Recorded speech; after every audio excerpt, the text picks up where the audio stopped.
Hey friends, welcome to Gardening with Creekside. Today we're going to do a fun shrub spotlight. Just the other day we got a gorgeous assortment of shrubs from our friends at Spring Meadow Nursery. This was a little impromptu, unplanned delivery of plants because of the flood. So they were gracious enough to send us some shrubs ASAP so that we could help replenish. And y'all, there are some amazing plants on this delivery that I cannot wait to share with you. Now, I am going to say that some of these are very limited in quantity just because Spring Meadow did not have a bunch of them, and they are going to be brand new to the market, either this year or even, very, very soon. So there's a couple of these that I'm going to highlight that if you want them, you need to move with purpose and get out here and get them because they could easily be gone. So just letting you know. Now, the benefit of owning a nursery is that when those shrub deliveries or plant deliveries come in, you get to, decide if there's something that you want to have for your garden. So here, not all of them, but quite a few of these have already been pulled that are actually going to go into the signature garden here at the nursery, right? So everybody can enjoy them, but I'm super excited about them. So what we're going to do is we're going to run through them. The vast majority of these right here are sun shrubs, and then we're going to head over to the pines where we have a beautiful selection of shade-loving, part sun-loving hydrangeas, and I'm going to share with you over there, okay? Now, this is not an exclusive list of what we have. These are just some that really caught my eye and that I thought that you would really like them as well. There are other things that are on this delivery that very, very fun shrubs. So come see us 9 to 3, Wednesday through Saturday. Now, these are in no particular order, okay? So these shrubs are just ones that I think are so fun. Roses of Sharon. Proven Winners is known for a great wide selection of Roses of Sharon. Roses of Sharon are in that hibiscus family, meaning that they're going to be deciduous, but once they start blooming, they do not stop and they will continue to bloom all summer long. Roses of Sharon historically can get really large, like 8 to 10 tall, 3 to 5 feet wide. And a lot of people now just don't have that much room in their garden to dedicate to such a large shrub. So Proven Winners heard that, and here is Polly Petite. Polly Petite, given its name, is going to be a nice, small, very manageable Rose of Sharon. From the tag, beautiful, nice, soft, kind of baby doll pink flowers on it.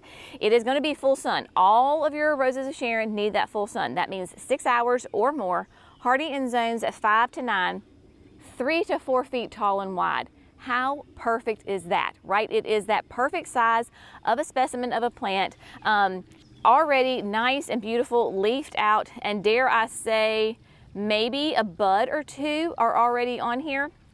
So you could easily incorporate this into, your flower beds, if you wanted to have it against a fence, whatever the case may be. And it does bloom in the summer. If you're going to prune your Roses of Sharon, they bloom on new growth, so you can do that in late winter, all right? So that is Polly Petite. Now, so we're going to kind of stick with that Roses of Sharon theme since we're on there. This is the one that caught my eye right away, simply because of the color of foliage. Look at that. Is that not gorgeous? It is a beautiful chartreuse color. It has the leaves on it are a little bit smaller. They're not nearly as big and fat and wide as maybe some of your other Roses of Sharon, but this is called Paraplu Adorned. And Paraplu Adorned is going to be a beautiful, nice size shrub. And then I want to show you the picture on the back because it's almost like the leaves have a little bit of variegation in them. And you can see where it maybe has a little bit of a dark center and that chartreuse edge, right? So the Paraplu Adorned, because there's a whole Paraplu series.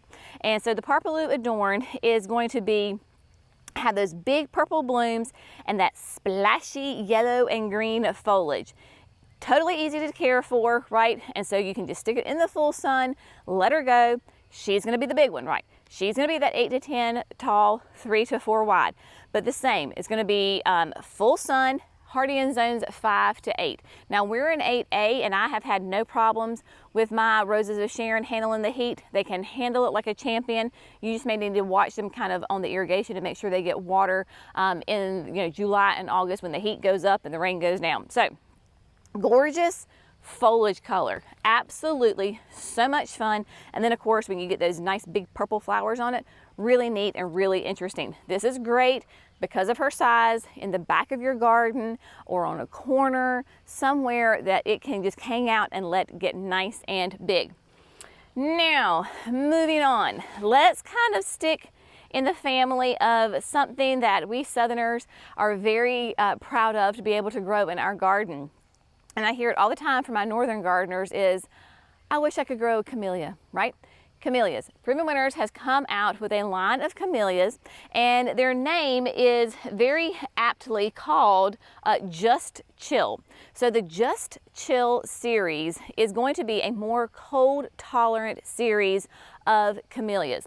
And we have 3 of them here. So it's kind of like you have Papa Bear, Mama Bear, and Baby Bear. Not that they're going to be different in sizes, but you can tell which one came out first on the market, second, and then third. Now, we're going to start, let's see, in the back. So right here, we have behind here, this guy right here, right? So this big, beautiful, nice evergreen shrub that is showing new color on it. It has kind of the new tips are a little bit, it's kind of hard to see, but just trust me. So you have great evergreen foliage, and then the new foliage on it has a little bit of a reddish hue to it. This is called Just Chill Double Mauve. The Just Chill series, like I told you earlier, is going to be a more cold tolerant camellia. And so it is going to be hardy in zones definitely 7 to 9, possibly a 6B.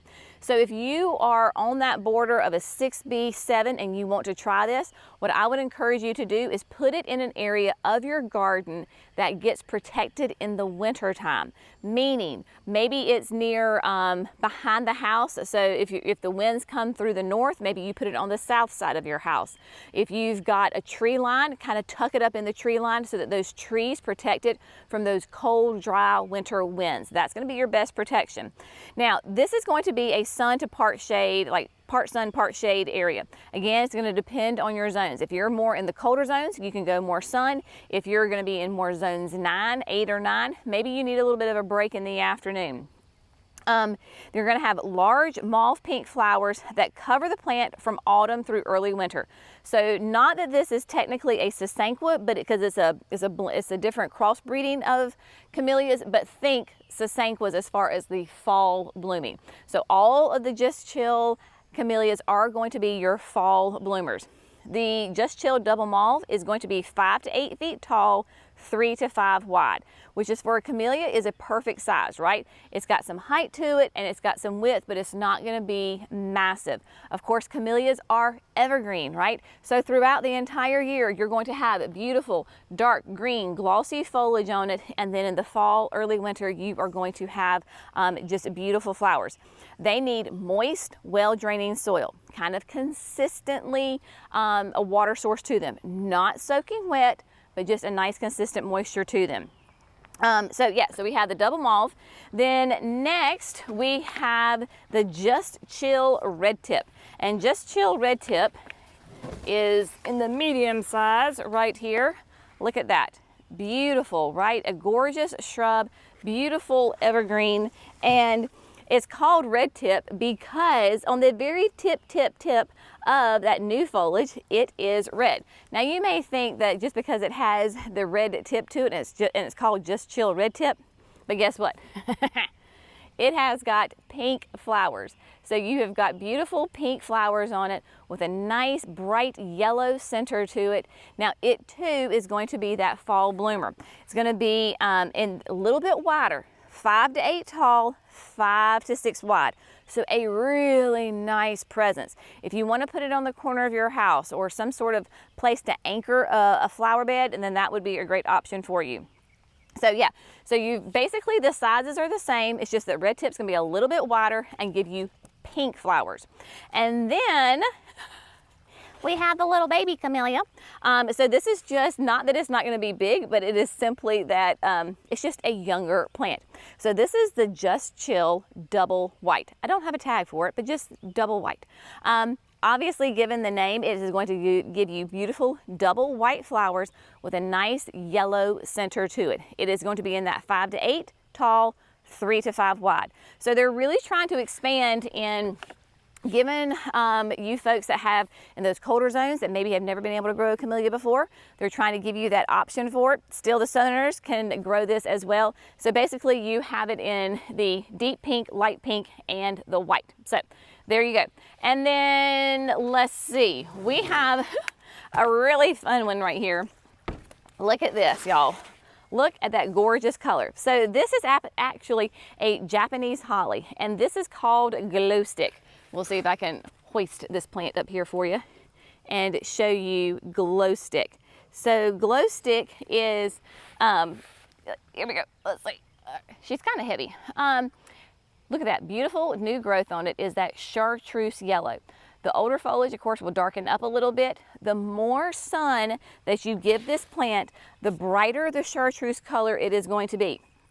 The Japanese holly is going to be an evergreen. Now you think holly and you think like prickly. Not prickly at all. Japanese hollies are not like a Nellie Stevens or an Oakland where they have the little barbs on them. Not at all. So it's a very soft plant. You need at least 4 hours. I would encourage you to go more than that because you're going to want that bright chartreuse color on it. It is an evergreen. It is very narrow. You have interest year round because it's an evergreen. It is going to be hardy in zones 5B to 8, and it is 4 to 6 tall and, oh my gosh, one? The tag is faded. I can't see the tag. So I want to say it's 4 to 6 tall and 1 foot wide. Yeah. If it's wrong, I'll let you know. But think about it right now. Already this is 2.5 to 3 feet tall, and it's maybe 10 inches wide. So it's going to be very narrow. You could put this in a pot if you wanted to put it in a large pot and change out annuals all around it every season. You absolutely could do that. This would be great like on the corner of a house to bring an accent to it, flanking maybe your front door, right? Just depends on the situation that you have, but have that bright chartreuse color is really, really fun. So we've got that. And then these are actually 2 more of like shade loving hydrangeas. However, they made it into Jenny's wagon, so I thought I would share them with you. So the first one is the tag fell off, so we call this the mystery plant. I really do think though it is the Let's Dance Blue Jangles, but as a sacrifice, I don't want somebody to buy a mystery hydrangea, so I'm just going to take it off your hands, and then we'll plant it in the garden and know for sure. But this definitely is a macrophylla, right? So you've got really strong dark green foliage on it. You've already got buds, right? So there's a nice flower bud here, there's some here. But the Let's Dance Blue Jangles is one of my favorites. It is, I have it in the forest pansy bed. For us, it does really well in morning sun and afternoon shade. If you're in a colder zone, then you could probably do all day sun. Just for us with our heat and the humidity, and they need a break in the hot afternoon, is to give them morning sun or all day filtered sun. Either one of those will work. And basically you're looking at that 3x3 size. This is going to be pH dependent, meaning the color is going to depend on your soil's pH level. We tend to be very acidic, therefore it is going to be blue, dark purple, and even just a variation of those colors on the same plant. So the Let's Dance series is amazing. And then I do know what this one is. This is the Let's Dance Can Do. Now she's a big one. Look at this, y'all. And I had to grab this. Look at this gorgeous hydrangea. Now, on here you can see that there's some pinks, there's some blues, there's some purples. There are all sorts of colors, and they are just really beginning to start showing that color. So let me put her down. The Let's Dance series they keep improving it so that they are reblooming hydrangeas. The Can Do definitely is that. So it blooms on old growth and new growth. So these blooms right here are old growth, meaning We don't want to prune it in the fall and the winter. Otherwise, we would not have these flowers right now. So we want to let this be its natural shape, and then because it blooms on new growth as well, you're going to get fresh new flowers later on in the season. 3 to 4 wide, 3 to 4 tall, 3 foot wide. Hardy in zones 4 to 9. Extremely adaptable, right? Extremely versatile to whatever kind of conditions you have. If you're in those colder zones, you absolutely could put it in the full sun and it would be beautiful. If you're in the warmer zones, you're going to need to give it a break in the hot afternoon. Filtered sun, morning sun, afternoon shade. And again, your color is going to depend on your pH, and just a great, reliable rebloomer, beautiful pinks and purples on their variation of color within the same plant. So these are some of the ones that just grabbed my attention to begin with. Now, because we were starting to put them out into the nursery and being available for sale, we've got some beautiful other hydrangeas that I can't wait to share with you, some new ones, and they're out in the pines. So we're gonna head over to the pines and let me show you those. All right, my friends, so here we are right out in the pines, and we have this lovely selection right here of hydrangeas available for you sweet people. Some new ones that are, the newest one I would say that's out there is the Wee Bit Innocent. Comes from the breeding at Spring Meadow. If I am not mistaken, this is also one of Megan Matai, who is a breeder at Spring Meadow. She is the one that also did Little Lime Punch. And Wee Bit Innocent, given the name and given what you see, is going to be a nice petite little hydrangea. It is a macrophylla hydrangea, hardy in zones 5 to 9, 2 feet tall, 2.5 feet wide. This would be perfect for the front of a border or a pot. I get asked all the time, can we put hydrangeas in pots? And I say yes, just get the biggest pot your space will allow. In a couple of years, you may have to move it out. Wee Bit Innocent, it probably, if you get a good sized pot, it probably could live there indefinitely. It's gonna be full to part sun. Again, keep in mind, depending on where you are and your growing zone depends on how much sun this can handle. This one is hardy in zones 5 to 9. Zones 5, zone 6, you probably can do all day sun. Zones 7B, 8, and 9, you're probably gonna need a break in that hot afternoon or put it in filtered sun. I just added a Wee Bit Innocent to the forest pansy bed, and that is going to be in a spot where it gets good 6 hours of sun in the morning, and then it's in complete shade for the rest of the day.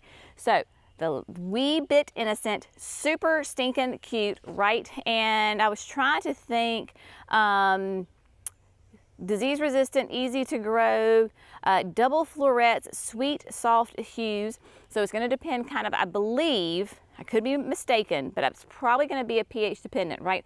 So you're going to have that soft pastel colors on the Wee Bit Innocent. I would have to double check on that one for sure, but I'm thinking that it's going to be a little bit of a color variation. Now, one that is not new on the market, but my gosh, it sure is a fun hydrangea. And I love the name. Let me introduce you to Wee Bit Grumpy. Now that may not be the absolute best name for a hydrangea. I typically don't think of hydrangeas as being grumpy, but I think it's a cute little name, right? A little a little nod to our 7 Dwarfs days, right? So Wee Bit Grumpy is going to be pH dependent. It is either going to be a really, really rich pinky red, or it is going to be a really rich deep purple color, right? So it has those really intense colors to it, very strong habit. It is nice and strong and sturdy. As you can see, it is already putting on flowers. You have buds on it. It too is a macrophylla hydrangea, and it is it says that it isn't one of those moody types. It's a reliable hydrangea you can count on to see colorful blooms every single year. It is going to be hardy in zones 5 to 9, and it too is going to be on the more petite side. 2 feet tall, 2.5 feet wide. Really nice and petite with those really vibrant colors. A little bit opposite of Wee Bit Innocent, right? Innocent is a nice soft pastel. This is more of a bolder color, whether it's in the purples or the pinky reds, and you just want to have those moist, well-drained soils for that. Preferably on all of these, you don't prune them. You just leave them alone and just let them go. You don't want to really prune them, especially being only like a 2.5 tall and wide. You shouldn't have to prune them, so you can just leave them be. And then I know for sure we've already talked about it, but here are the other of the Let's Dance Blue Jangles. I mean, just look at this, y'all. This is great. And all of these particular ones are in 1 gallon. So I know a lot of times, you know, we here at the nursery sell them in 3 gallons. And sometimes we get asked, you know, more often than not, do you have these available in a smaller size? Because it's less of a hole to dig, right? And if you wanted to start it out small, and especially if you wanted to put it in a pot, then this 1 gallon is a great option for you. Plus, you get a little break in the price because it's a bit of a smaller plant. So these hydrangeas that we have showcased just here are in 1 gallons. We do have some of those roses of Sharon are in 1 gallons as well. So basically they're in 1 gallons or 3 gallons. Do we have 2 gallons? We may even have some 2 gallons. I'm not even sure. Some of them are. So you get a variety of plants, a variety of sizes. It just depends on what will fit your garden the best. So come see us Wednesday through Saturday, 9 to 3. First come, first serve on these. Like I said, obviously on some of these we have a good number of them, but then some of those, like the camellias, they are a very select number that are available. And when they're gone, they're gone. All right, my friends, as always, thanks so much for gardening with Creekside. Y'all have an amazing day. We'll see you in the next video. Bye, guys.